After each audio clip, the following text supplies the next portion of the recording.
Hi everyone, आप सभी को मेरा नमस्कार। तो शुरू करते हैं हम लोग आज का सेशन। और आज होने वाला हमारे यूपी टीजीटी का टेस्ट सीरीज नंबर 8। लगातार टेस्ट सीरीज आपकी सेवा में हाजिर है और ऐसे ही मेहनत करते रहिए, आगे बढ़ते रहिएगा। जो क्वेश्चन नहीं पता है उसको भी नोट भी करते रहिएगा। तो चलिए शुरू करते हैं बिना किसी देरी के। अगर आपको क्वेश्चंस अच्छे लग रहे हैं तो लाइक करें, कमेंट करें और शेयर करना ना भूलें। तो ये रहा पहला क्वेश्चन आपकी स्क्रीन के ऊपर। यहाँ से पूछा जा रहा है, which work was not collaborated bye William Shakespeare with Fletcher. ये भी क्वेश्चन बनाया जा सकता है कि विलियम शेक्सपियर ने फ्लेचर जी के साथ इनमें से कौन सा वर्क कोलैबोरेट नहीं किया। क्या वो हेनरी एट है, या फिर द टू नोबेल किंग्समैन है, या फिर कार्डेनियो है, या फिर नन, या फिर ऑल आर करेक्ट। तो कहने का मतलब है ओब्वियसली है सब के सब वर्क जो हैं वो कोलैबोरेट किए गए हैं, चाहे वो हेनरी एट हो, चाहे टू नोबेल किंग्समैन हो या कार्डेनियो हो। तो इसलिए सभी आंसर सही हो जाएंगे। ठीक है, तो option number D is the right answer.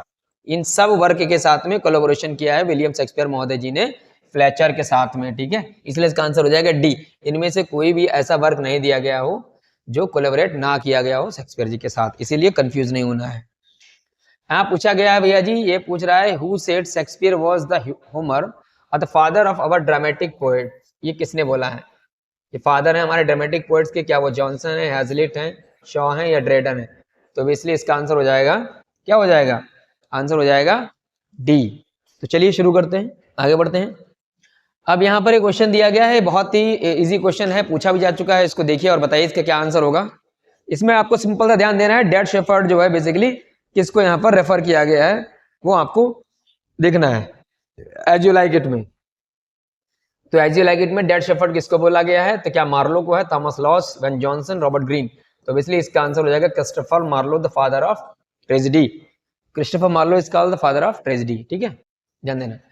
यहाँ पर ये पूछा गया है, इसमें कुछ एक स्टेटमेंट दिया गया है, ओ टाइगर हर्ट रेप्ड इन अ वीमेंस हाइड। ये किसको मतलब जो है किस वर्क में ये बात बोली गई है, देखने को मिलता है। क्या वो हेनरी फिफ्थ है, हेनरी सिक्स्थ है, किंग लियर है या ओथेलो? तो ऑब्वियसली ये हो जाएगा हेनरी सिक्स्थ। इंपॉर्टेंट लगा लो, ये वाली लाइन जो है कहीं भी आ सकती है। ठीक, अब यहाँ देख रहे होंगे लिखा है who said Shakespeare himself might not have achieved so much if Spencer had not lived and levered. तो ये बात मैंने वहां भी आपको लास्ट वाले सेशन में आपको बताई थी। इसका आंसर हो जाएगा ड्रेडन। ठीक है, ड्रेडन। तो यहाँ पूछा गया है what is the subtitle white doe Rylstone. ये वर्क दिया गया है वर्ड्सवर्थ का, व्हाइट डो रेल स्टोन। इसका सब टाइटल पूछा गया है, इसको लगाओ मोस्ट इंपॉर्टेंट में। ये सभी के सभी जो है प्रत्याशित क्वेश्चंस हैं जो आपके सीधे पेपर में आ सकते हैं।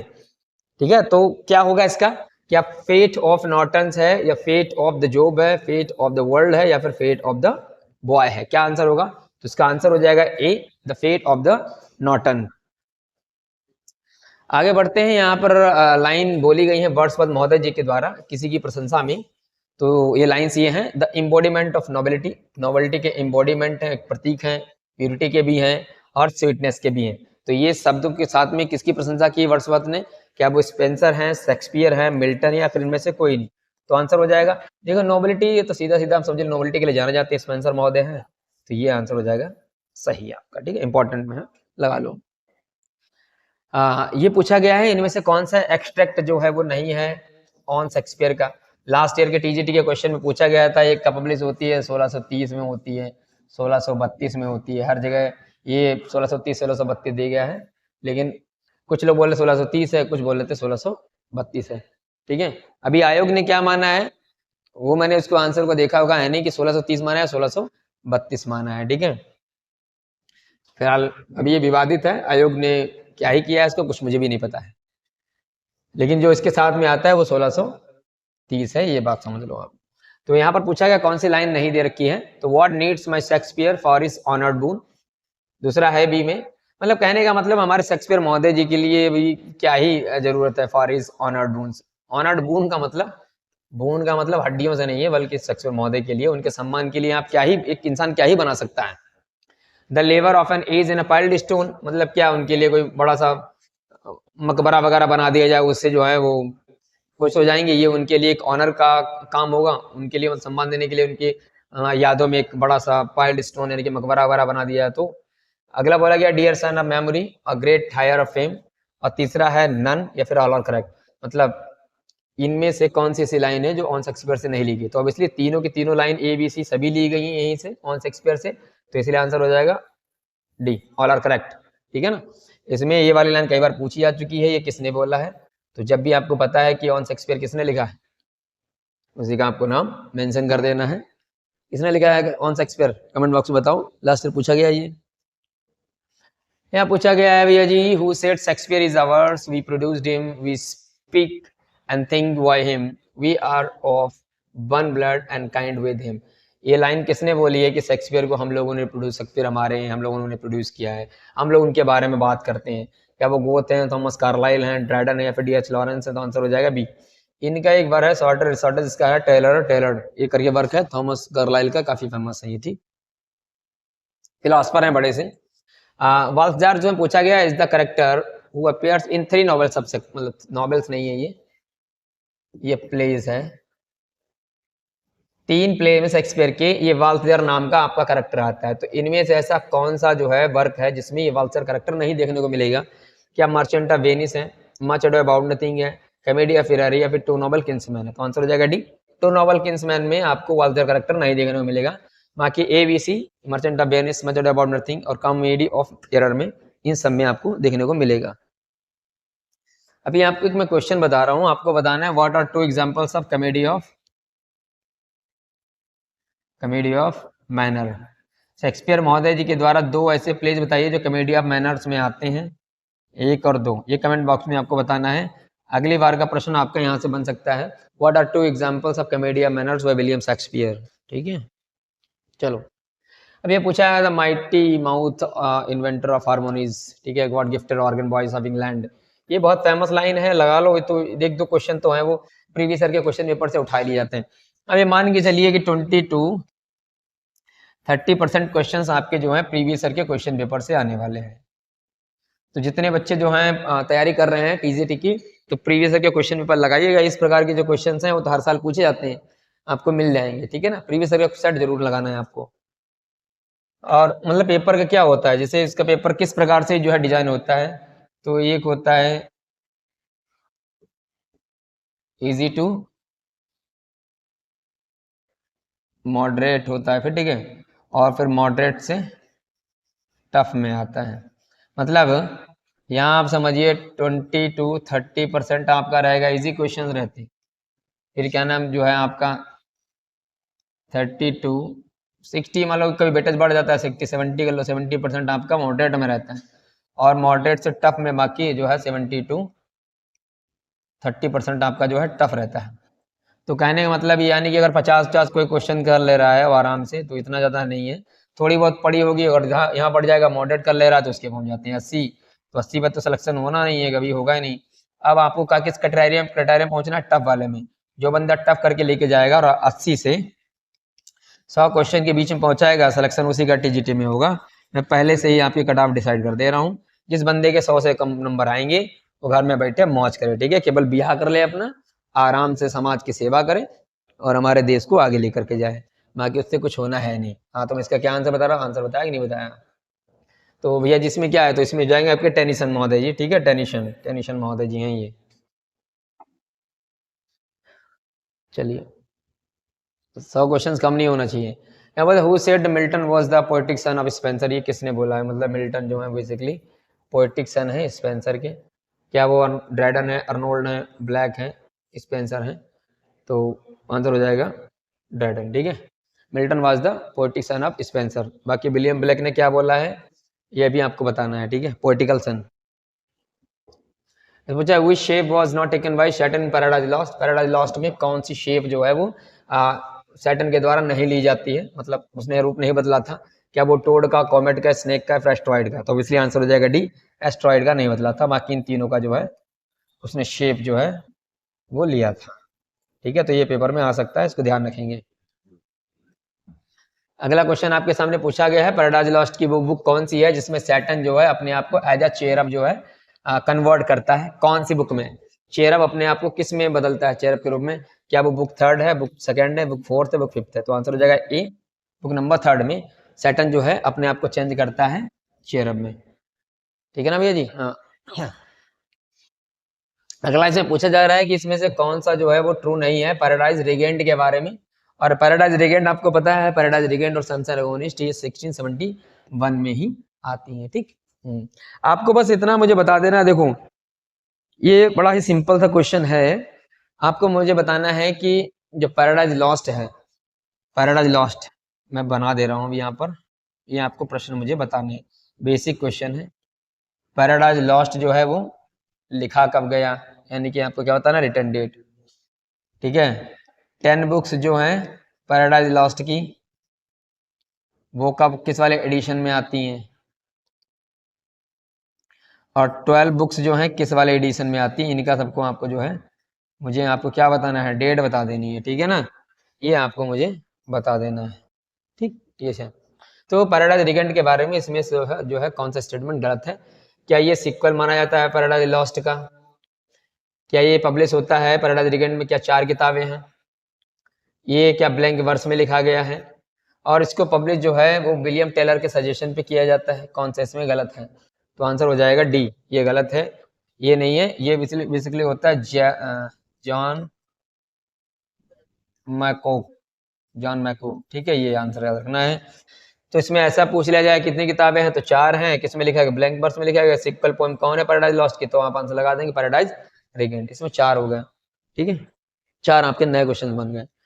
आगे देखेंगे, इसमें पूछा गया है जीसस महोदय जो हमारे होते हैं वो कितने दिनों तक खाना नहीं खाते हैं। पैराडाइज रिगेंट की बुक नंबर 2 में ये मेंशन किया गया है, कितने दिनों तक जो है वो ऐसे घूमते रहते हैं, खाना नहीं खाते हैं। क्या वो 30, 35 डेज, 40 डेज, 45 डेज? तो आंसर हो जाएगा सी, 40 डेज वो खाना नहीं खाते हैं। ये इंपॉर्टेंट में लगा लो, इस प्रकार से प्रश्न बनते रहते हैं। आगे देखेंगे, ये किसने पूछा है कि जो भैया लीच गेदरर है वर्क एक बड़े वर्ड्सवर्थ जी के द्वारा, तो किसने बोला है ये बेस्ट क्योर है उनके डिस्पेयर के लिए? तो अब इसलिए इसको आंसर में आप देख रहे हो क्या, क्वीन विक्टोरिया है, हार्डी है, अर्नोल्ड है, कीट्स है। तो रोने धोने वाला आदमी कौन है इसमें? तो कौन सा पेसिमिस्ट है, आप समझिएगा होंगे। Thomas Hardy is the pessimist, इन्हीं संकट होगा। ठीक है, तो इसका आंसर हो जाएगा हार्डी। अभी आपको याद क्या रखना है, किस प्रकार से प्रश्न बना जा सकता है। अगर ये पूछ लिया जाए पीजीटी वालों के लिए, इस प्रकार से प्रश्न बनाया जाएगा कि what is the name of that work whom about Thomas Hardy said it's the best cure for his despair. उनके डिस्पेयर के लिए बेस्ट क्योर है, तो कौन सा ऐसा वर्क है? तो उसमें ऑप्शन में दिया गया होगा लीच गैदरर। ये पे आपको क्या करना है, टिक कर देना है। पीजीटी वालों के लिए इस प्रकार से प्रश्न आ सकता है जो मैंने आपको बताया है। 2025 में इसकी प्रबल संभावना है, ये पूछा जाएगा। और अगर ये आ जा रहा है पेपर में तो आप मान लीजिएगा ये केवल और केवल the one and only Kumar Sanju sir ही है जिन्होंने आपको पहले बता दिया ये वाला प्रश्न आएगा। ठीक है ना, समझ लेना। यह पूछा गया Wordsworth was not a truly great poet and the spoiled child of disappointment. मतलब वर्ड्सवर्थ को क्या है कि भाई ट्रूली ग्रेट पोएट है नहीं है, ये चाइल्ड है, ये स्पॉइल्ड चाइल्ड है किसके? डिसअपॉइंटमेंट के। किसने बोला? हंट ने, हैजलिट ने, बैरन ने, इलियट ने। तो आंसर हो जाएगा हैजलिट। ये मोस्ट इंपोर्टेंट लगाओ टीजीटी वालों के लिए 2025 द ब्रांड एम्बेसडर है ये क्वेश्चन, ये आएगा पेपर में। टीजी मैं लिख दे रहा हूँ पहले ही, और ये वीडियो आपका रहेगा रिकॉर्डेड। ठीक है ना, 2025 में जब ये पेपर में प्रश्न आया तो फिर मुझसे बात करना। The one and only mister Kumar Sanju sir जो पहले बताए थे ये वाला आएगा। गॉल्सवर्दी कब पैदा हुए हैं? बहुत ही सीधा साधा क्वेश्चन है। 89 में, 88 में, 67 में, 72 में। आपको बताना है पीजीटी वालों 88 में कौन पैदा होता है। ठीक है, तो आंसर हो जाएगा 1867। इसका आंसर हो जाएगा सी, 1867। आपको मुझे बताना है पीजीटी वालों में 1870 में किस राइटर की डेथ हो जाती है। He is one of the most greatest poet of greatest writer और नॉवेलिस्ट ऑफ विक्टोरियन एरा। 1870 में उसकी डेथ हो जाती है, आपके पीजीटी सिलेबस में है। अब इसमें पूछा who said about him he never learn to tell a good story. ये यहाँ पर देखो, ये जो हिम लगाया गया ना ये गॉल्सवर्दी के लिए है। ठीक है, गॉल्सवर्दी के लिए है। आपको नहीं तो समझ में नहीं आया किसके बारे में बात हो रही। तो उन्होंने कहा कभी इन्होंने अच्छी स्टोरी नहीं बताई। क्या प्रोफेसर सैंड्सबरी है, रिकेट है, सैमसन है, डब्ल्यू जे लॉन्ग है? तो आंसर हो जाएगा W J long, D answer is the right answer. अब इसमें पूछा गया फोरसेट साइगा जो है वो बेसिकली किससे डील करता है? अपर क्लास से, लोअर क्लास से, मिडिल क्लास से, अपर मिडिल क्लास से? तो आंसर हो जाएगा सी, इट्स अ मिडिल क्लास। ये बहुत विवादित क्वेश्चन है, इसका आंसर लेकिन मिडिल क्लास होगा। अब पूछा गया है कि भैया जी जो हमारे ही का मतलब यहां से समझिए गॉल्सवर्दी है। ठीक है, गाउस वर्दी महोदय को कुल मिलाकर आपको ध्यान देना है, ये फर्स्ट प्रेसिडेंट जो है कब बनाया गया था, late section of pen club का इनके कब बनाया गया था, मेंबर याद रखो, 25 में, 21 में, 17 में, 19 में, तो आंसर हो जाएगा 1921। एक प्रश्न आपको बताना है कि भैया जी जो हमारे गाउस वर्दी थे इन्होंने नाइटहुड को कब रिफ्यूज कर दिया था लेने से, बताना है आपको कमेंट बॉक्स में। अब ये बताना है, ये वाला प्रश्न मोस्ट इंपॉर्टेंट है। हम और आप सबको पता है कि गाउस वर्दी का जो स्यूडोनेम है वो जॉन सेंट जॉन है, तो इनमें से दिया गया ऐसा कौन सा वर्क है जो इनके स्यूडोनेम के से पब्लिश नहीं होता है, मतलब कि अंडर जॉन सेंट जॉन जिनका नेम है उसके थ्रू कौन सा वर्क नहीं आता है या नहीं लिखते हैं, क्या वो जोसेलिन है, विला रोबिन है, फिर मैन ऑफ डेवॉन है, फिर द पैट्रिशियन है, तो आंसर हो जाएगा डी। ये तीनों के तीनों जो आप वर्क हैं ये आपके आते हैं जॉन सेंट जॉन के नाम से, ठीक है। बाकी जितने भी वर्क आते हैं वो सिर्फ गाउस वर्दी के नाम से आते हैं।